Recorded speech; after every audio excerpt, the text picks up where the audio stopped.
Hello, I'm Mark Sumner, host of the Channel Chat podcast show, and today I have Jon Marc Wilkinson, the sales director for UK and Ireland from WatchGuard, in the studio. How are we doing? Good afternoon. Very well, thank you. Very well. And you? Very well, very Excellent well. Stuff. Now, Jon Marc, I'm going to call you JM. You can. I prefer that, so I'm going to call you JM. Now, JM, normally when I look at someone's, well, when I do one of these shows, I normally look through their LinkedIn profile, scour through it, see if I can pick something out that I actually quite like or I can tease them about potentially. You've got a very classical background. But so what I did notice was that you studied consumer science and project management. Sounds good, yeah? Which sounds good. What is it and why did you choose that? Do you want the honest story? Yeah, the honest story. So the honest story is, and we have to go back a few steps. So both my parents were teachers. My dad was a psychologist, counsellor, was a lecturer in psychology, so I thought, that's for me. Now you're thinking, well, hold on, that's not what it says on there. So the honest answer is, and I think there's a life lesson in what I'm going to say, is about sometimes you get a few ups and downs. And it wasn't a down at all because it turned out to be a really good course. I was going to go for psychology. Honestly, I didn't get the grades. That's true. I came home after getting my A-level results and said, Mum, Dad, I've got an A. And I did. I got an A in philosophy. Good thinking. I didn't quite get the other A's and B's that I needed to go into the course I wanted. So after a while, we started to have a look, and part of that course is elements of psychology and sociology. So I thought, do you know what? And it was at the same university that my father went to. So I thought, there's a potential. So let's go and have a chat to them and see. So that's what I'm saying. So sometimes in life things kick you a little bit, get you a bit down, but you never know. And it turned out to be such a wonderful springboard for my career. Because, what is it? It's so consumer behaviour, why people buy what they buy. So the way individuals have needs, so you go into a shop and it's how certain products will trigger people, whether it's a colour, whether it's a shape, whether it's where it's positioned, the marketing that goes behind it, and then the product management element. So once you understand people's needs and what makes them tick and the particular demographic you're going into, then it's generally, how do I create a product that meets that? So you might think, well, hold on, how does that? Because ultimately, we can think about that with cybersecurity. Because when you look at what we do in cybersecurity, you're developing products that meet needs. And ultimately, we've got to develop products, create marketing to position those products into the market. So it all linked very, very neatly. It wasn't my first port of call, but ultimately, it served perfectly for where I wanted to go. Is there a science behind what you've said? Is there a science between product placement and marketing and people's needs? You mentioned about colours and all that sort of stuff. You think there's a science behind that? Yeah, 100%. There's so many different theories. I think Fishbein and Ashton, which is a model, and different types of concepts about why people buy. 100%, 200%. You've got the WatchGuard firewall. Let's not talk product too much, but it's red. It's striking. It's based on the Seattle Fire Brigade. It's Seattle Fire Brigade red, but it's that's a fire. It's a firewall. Oh, there we go. It triggers something. If you look at certain vendors, they're always slightly changing logos, changing coloration. 100% reasons. If you think about why people buy, look at cars. People will look at cars, and ultimately, a car is a car. I mean, if Land Rover say, hold on, I'm luxury. Skoda will say, well, I'm trying to be too. And VW will say, I'm somewhere in the middle, whatever it is. But people buy things based on what they see. They might like it. It might not be the best, but they like it. So there's definitely psychology behind it all, 100%. But ultimately, a lot of things do the same thing. It's how we position and package them. Did you complete your degree? Did you? I did. You did? I 100% could. Probably the worst thing was, I remember parents dropped me off. I'm there in my little student halls of residence, then go to the freshers bar, dangerous. and they were playing student radio at the time. And the person said, do you know what? If you get, you get a partial degree, it doesn't have to be a first class, second class, beer drinker's degree. I thought, that's for me. So did I pass it? Did I take 3 years? Yeah, 100%. Did we pass it? Yes, we did. Did we get the best of the best of the highest of the high scores? No, but we studied for 3 years, got a good education. So yeah. What did you then do? Did you then think you were going to be a teacher? Because you've obviously gone in there for a reason. You've enjoyed the degree. Then what? How did you get into IT, JM? There's a so life lesson number 2. Well, not really life lesson number 2, but things can sometimes just happen. So you come out of your degree. Now, of course, if you've studied to be a doctor or an architect, there's a line of your, this is where I'm going to go. You come out with a degree like this and you think, okay, where am I going to go? I'm going to be a CEO. You then knock on a door. The whole catch-22. Any experience of what? Bar work? Lots. But so we had to have a rethink. And whilst I rethought, I think I worked in a nightclub called Ethos or Visage, under 21s, over 21s. Anyway, what were you doing for them? Just bar work. It's I think there's something I've seen on LinkedIn, on YouTube or something, where someone's created a reel about hospitality workers, and it's exactly what he says. It's so unsociable hours. When do people want to go out with your friends? Saturdays, Friday, Saturday. When am I working? Friday, Saturday. I just happened upon it. I was living with my parents, bit of thinking time, and then I've had enough of this. So I went to Blue Arrow.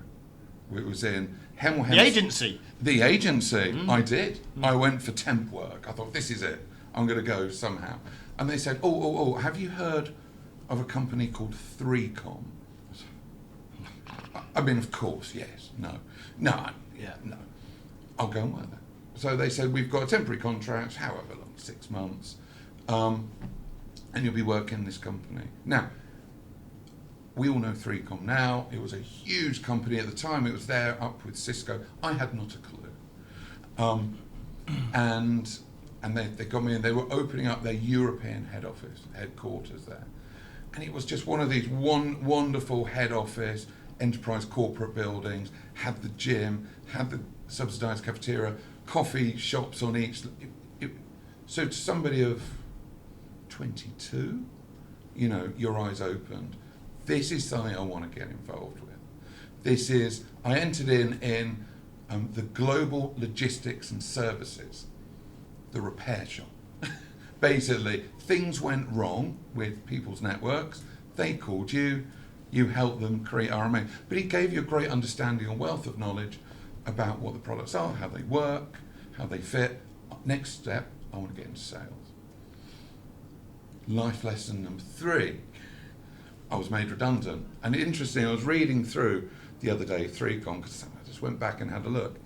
And around 2000, which was when it was, it just said, big layoffs. Hello, that was me.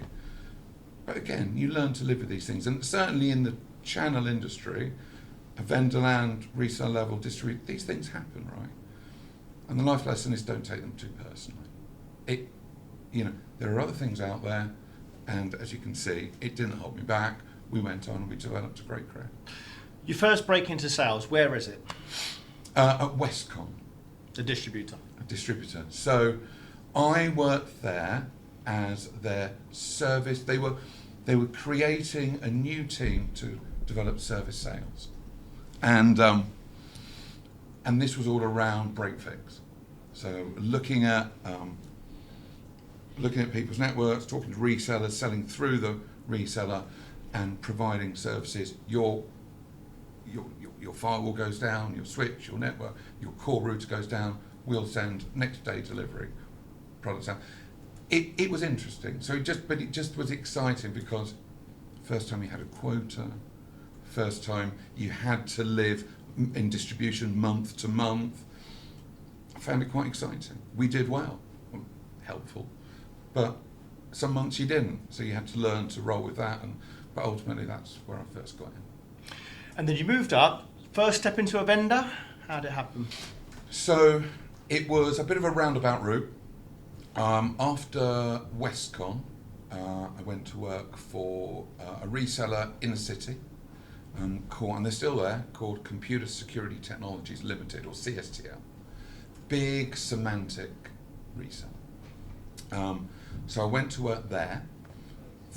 Following a few years there, I then moved into what was called In Technology, the distributor, that then became, I think, DNS Arrow, now Arrow.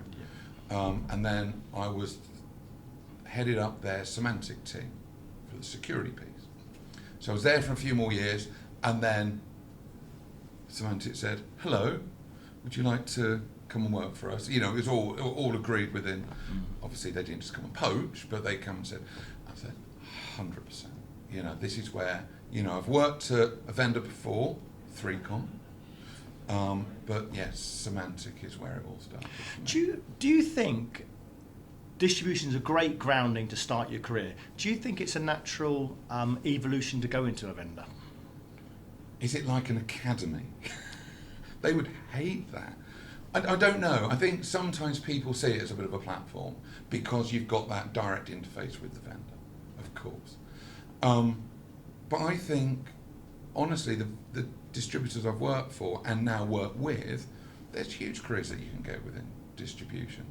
But yeah, I sometimes think they can be seen as a bit of a springboard. Would you ever go back and work for a distributor? I know you've been at WatchGuard a long time, I know all this, but if someone come in and said, oh, actually, there's a big job at a distributor, would you consider it? Why not? Yeah, why not? It depends. You know, ultimately, I like sales. I like working and managing teams. And ultimately, what's distribution? It's sales, it's working and managing with teams. Most distributors are vendor aligned now. So, yeah, whether you're looking after one specific vendor or multiple vendors, there's synergy within both. So. Never say never. See, never say never, channel. We could be poaching JM out back into the channel. Let's talk about WatchGuard, because you've been there a long time, and that's, I think, quite unusual now in IT. You know, you've been there 14 years, and you know, as a recruiter, the average stint I'm seeing is between 3 and 5, and people move on. So my first question is, why have you stayed? Why have you stayed so long? So the honest answer is evolution. The company WatchGuard, it's a wonderful. So a couple of things. One, it's a great company in terms of for staff. They really respect employees. You know, it's, you know, it's tough. It's sales, but ultimately there's a respect for the staff who work there. So I think a great example, you know, during COVID, it would be quite easy just to say, get rid of 80% of the team. Didn't do that. The whole team stayed together, the whole company stayed together during that period. No layoffs, no redundancies. Of course there were certain, you know, expenses that had to be trimmed because it was just one of those times. But ultimately, you know, it was a great place to be. The way the leadership team during that period stood up, made themselves available. They called them coffee mornings, so you could pop in and have a coffee with Prakash, who's the CEO, and just be there because everyone was at home. So what do? Just leave them at home. And then they just came up with different games and competitions and fun things to do. So it was very much people. They respect people. That's very much shown. We have an internal HR system called Bamboo. And then it gives you all graphs and stats about average tenure. If you look at the team I manage in the UK, I don't think there's anyone really under 3 years. I think on average it's 6, 7, 8. I joined with the now regional VP of Northern Europe and one of the sales engineers 14 odd years ago. So it's a place that people do stay. But of course, why do people stay? You know, you can't just stay because people are nice to you. The company constantly evolves, and that's the key. You know, since I've been there, we've gone through a couple of transformations, acquiring companies, merging with companies, bringing out new products, new technology. It's always changing. So it's going into different markets, it's always interesting. So, you know, why look? Why look elsewhere? When you're interested and you're happy and you're enjoying your work, that's so crucial. And yeah, that's why I'm there. What advice would you give to people that want to get into, not necessarily Yeah. WatchGuard, but into a company where they can say, do you know what, it's constantly be evolving, it's Yeah. going to constantly be innovating. How do you know if you're in the right company? I still do this now. I set myself a personal roadmap on like objectives. So, you know, when you're business planning for your partners or distribution, you know, you set your SMART objectives. You know, you have a goal, you have the objectives, the activities, blah, blah, blah. Similar sort of thing I go through each year, every couple of years. What do I want to achieve? So it's difficult to know, right? We're all salespeople. When it comes to an interview situation, of course, it's the best company ever. So if you're moving into a company, obviously do your research and look at that company. You know, how big is the UK staff count? Is there room to manoeuvre? Is it headquartered in America? Is it UK? Is it Europe? You've got to look at lots of things. But ultimately, for me, I would always say, if you get into a company and you just want to keep that interest going and keep progressing, give yourself objectives. What do you want to be? When I moved in, when I joined WatchGuard, I joined as distribution account manager. What did I want to do? I wanted to manage the UK. No qualms, that's what I want to do. So, and I'm not going to be really aggressive and go and steal away and get rid of the person that was. But I knew that if I positioned myself correctly, I did a good job. I knew enough people in the company, because that's really important. Know your colleagues in UK, Europe, the world, etc. That hopefully when that position comes up, I'll be there. But also have patience. That's another thing. I think a lot of people don't have patience anymore. And I'm not saying you should just be a bit lethargic, but you're going to be working from, 20 to potentially 70, 60, depending. Yeah. It's a long time. You don't have to become CEO in 2 years. That's almost impossible, unless you start your own company. Just be patient. I was thinking about things like this the other day, where, we are, as a society, not the most patient. You can look at it, social media. We can doom scroll for days. It's like, I've got to get the next thing. Maybe people relate that to their career. I'm not that happy. I'll move. I'm not that happy. I'll move. Be patient. Things will happen, but you've got to do the right things. Are you patient? Yeah. I am. Are you? I'm generally. A lot of people call me I'm quite relaxed. I think I did a presentation once, and the head of the company said it's like going to a spa session. Stop it! and I hope I don't put people to sleep. But equally, it's I'm generally quite, because I think you've got to be. You can make rushed decisions. I think and it's always. Be patient, be calm, and I think also when things aren't going right, that's really important. Especially if you become a manager or a director or a leader of a company, then if you start flapping and start panicking and screaming at people, we all have our days, but ultimately that can cascade down. So yeah, I'm patient, but at the same time, know where I want to go. JM, where do you want to go? Because there'll be people looking and listening to this podcast and thinking, he's in a great job.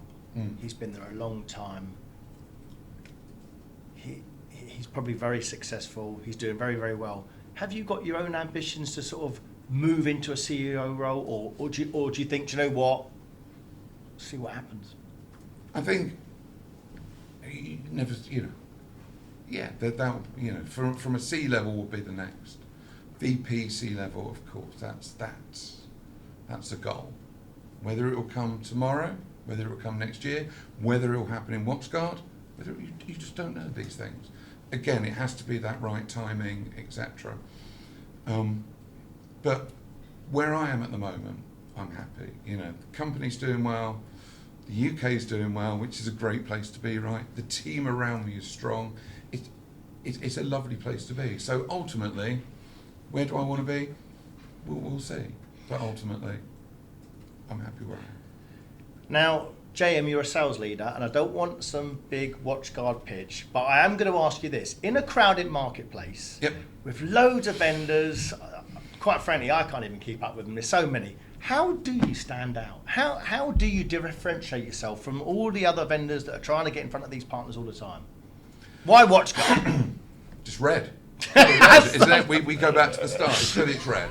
But in serious terms. So the reason why I think WatchGuard is being successful, and actually you can cite it back. So one of the premises around consumer behaviour and product management is know your market. Know your market. Pitch to the correct demographic, or the correct channel partners. So we could, and perhaps we did years ago, sold firewalls. Whoever wants them, come and get them. Do you want 20? Take them. Now we're a lot more strategic, and we focus very much on our MSP community. So that's firstly know your market, and so we focus on, and then suddenly it's but then lots of other people focus on the MSP. We focus on the MSP really from a sort of mid-market to an SME. So again, we're not. So that's really where we focus. One thing that people like, and I've been going around a lot, it's the end of the year. So 2024, coming to 2025, I like to walk around some partners and have a chat with them and talk to them about, well, why WatchGuard? And they say, what's good about you guys is one, the platform, I'm not going to go into the big pitch. One's the platform you've created, you make it simple for us to be MSP. That's a key thing that we do. I've sat around tables with my peers and had arguments from other vendors about, I always said, you need to make your products simple to manage. You're providing enterprise security, but it's got to be simple to manage, simple to deploy, all that sort of wonderful stuff.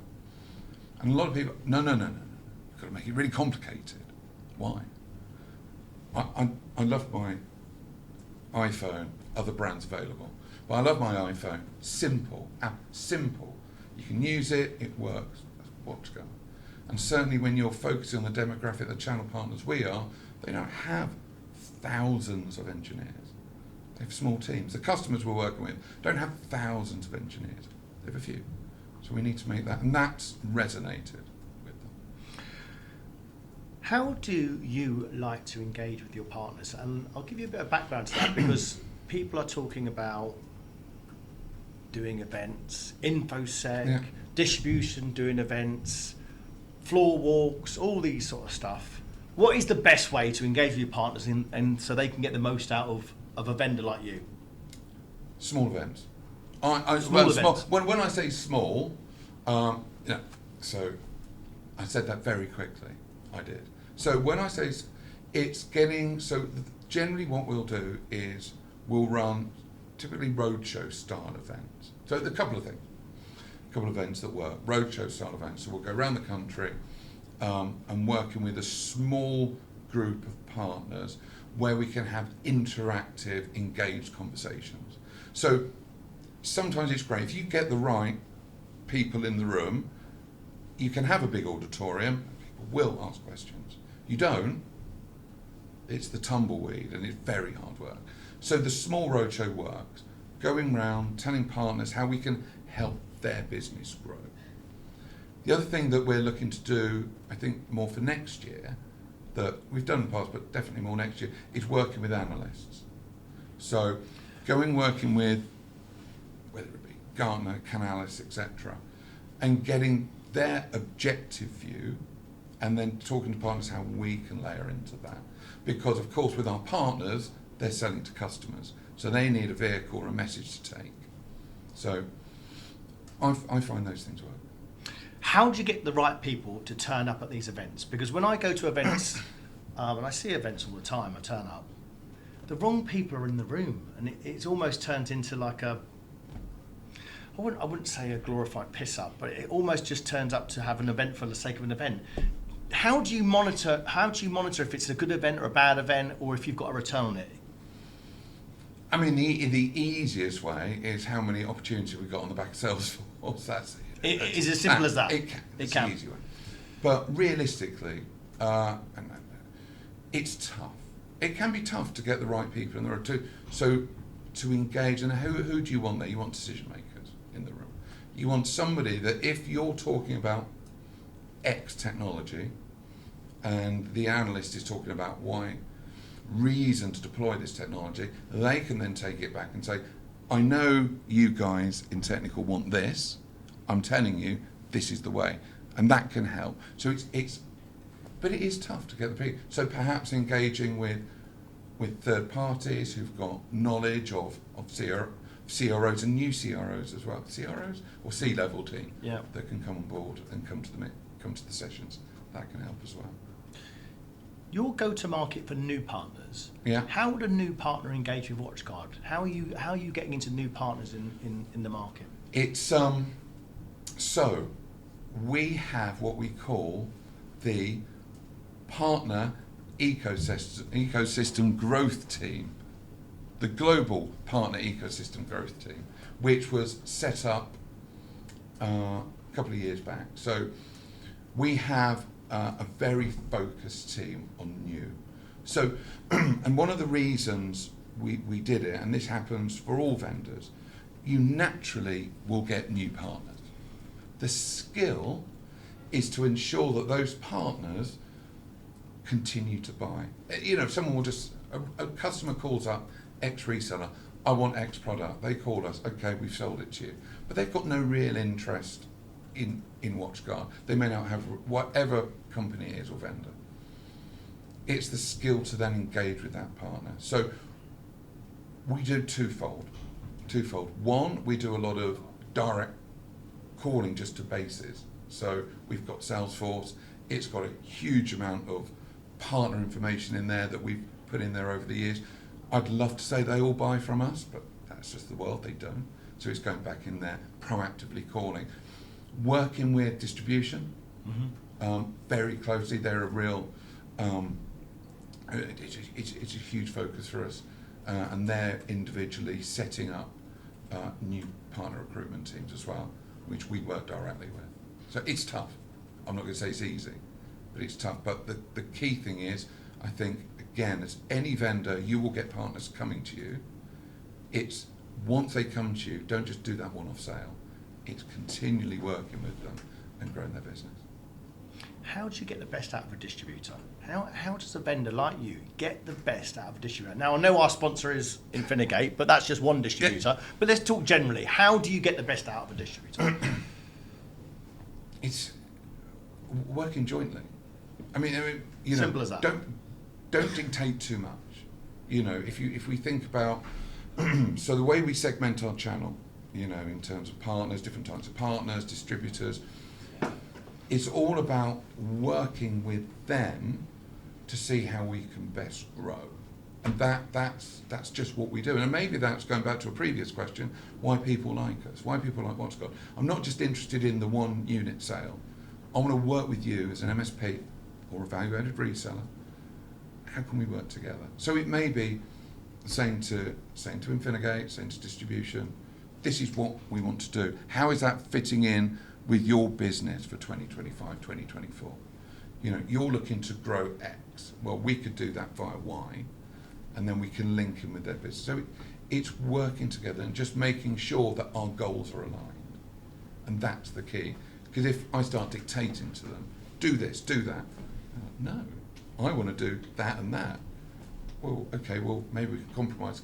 But it's just working together, working jointly. Do you think there's any benefits of going solely with one distributor?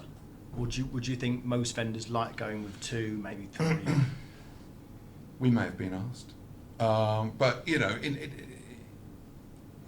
the difficult thing is with, you know, certainly from a credit perspective. So we've got to be realistic.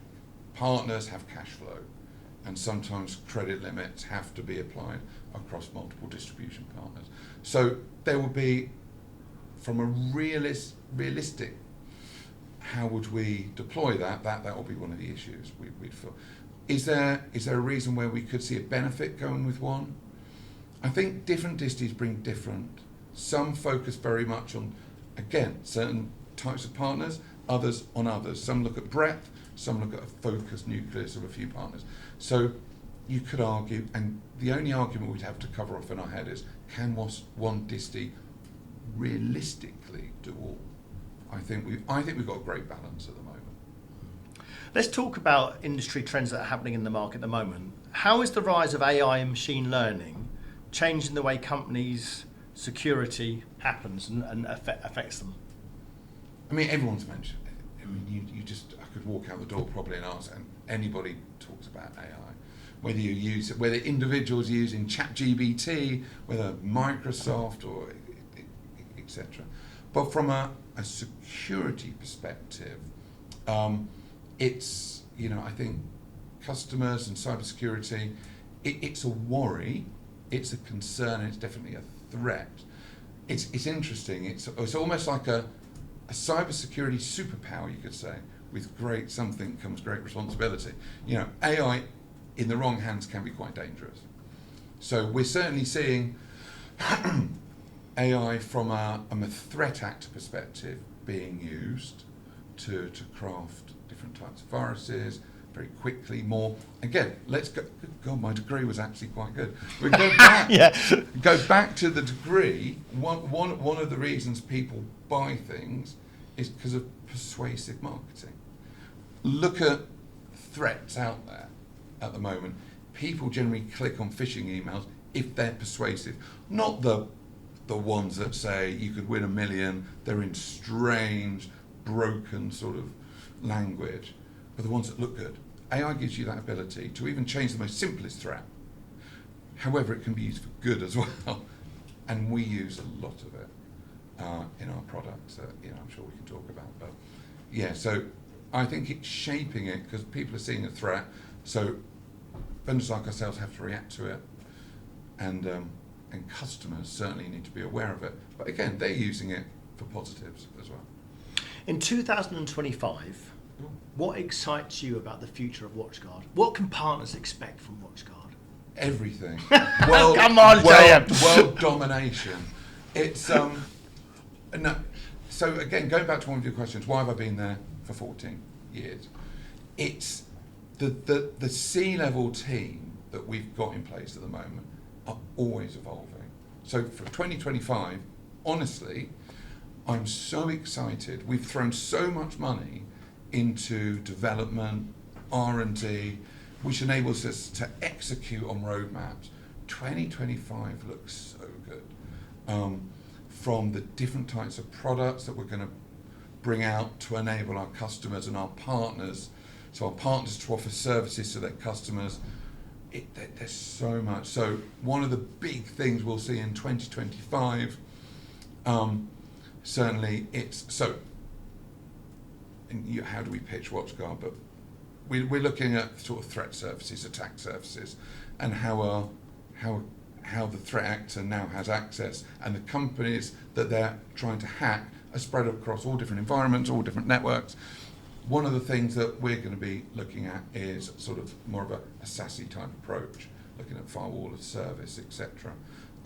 Wherever that user, the customer's user is, in a cloud, their workloads in clouds, on-prem, distributed workspace, we will have, and we have already, but we'll have even more solutions. And the most important thing that I feel excited about 2025 is that, and for the last few years, everything that we do is onto one platform. Easy to manage, simple to secure, easy to deploy. Good God, I could go on, but that's what's so exciting about WatchGuard. Everything we do and the products coming out, it's going to be good. If you could make one prediction for how cybersecurity will evolve in 2025, what would it be? I thought about this, and I thought you might ask. Not that I knew, but I thought you might ask this question. And it's a difficult one. I thought, do I end we're like a James Bond. The world's gonna end. And I thought, shall I talk about quantum computing and how? So I was reading some analysts, I forget who it was, and they said 2025. Although I think various governments have been preparing for it since 2022, so it may not come next year, but it's quite exciting. So quantum computing it's basically using supercomputers to look and break cryptographic code. It works in a different way to standard computing, so it makes hacking very, very easy. And I thought, well, that doesn't sound that exciting. And then when I read further, I thought, well, hold on, let's think about what's encrypted, banking details, all communication. So one of the comments was that the one, if a nation state, will probably be at that level, sets up a nefarious quantum computer that actually hacks, it will open everything. Nuclear secret, war secret, military. It's James Bond-esque, which I think is quite exciting. But whether that will ever come, I don't know. But from a realistic standpoint, what I see for 2025, the way everything will be going from, you'll hear the acronym ZTA. By the way, we should ditch acronyms. There are too many in this industry. But zero trust architecture.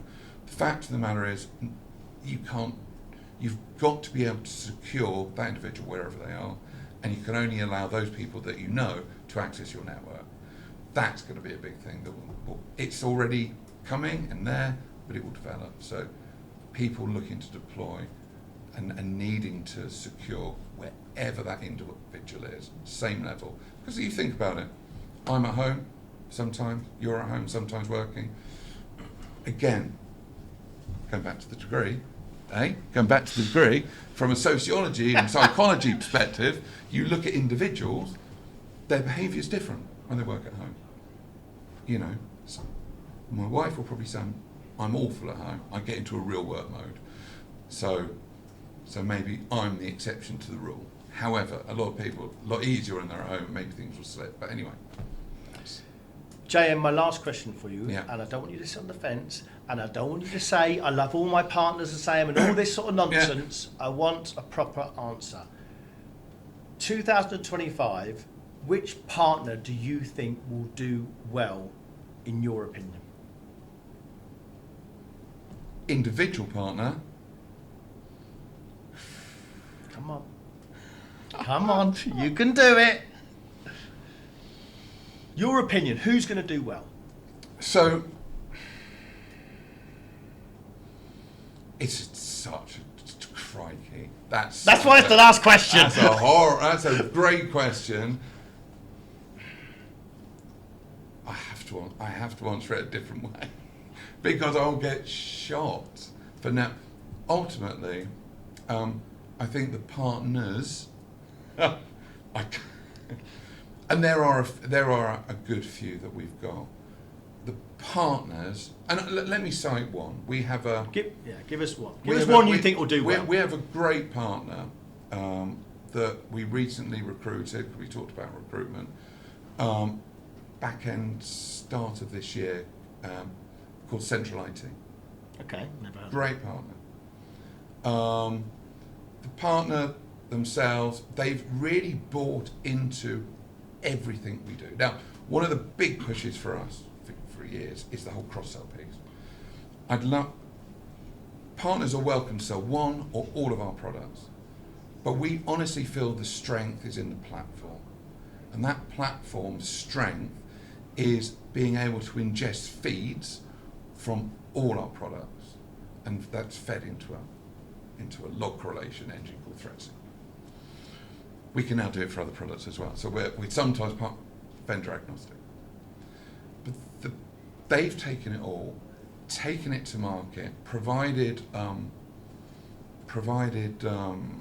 MSP modules that they take to their clients, whether it's advanced security 1, 2, 3. But they're in a great position, again, because they've really taken, and just they work with us in a very joined up fashion, want to work with us. Don't get me wrong, and you'll get me in trouble, but there are more. there are lots of partners, but that I could mention, ReadyNet, etc., etc. But Central IT could do good things. They'll do good. They'll do well. They'll do well. JM, you've been a great guest. Thanks so much for your time. Thank you very much.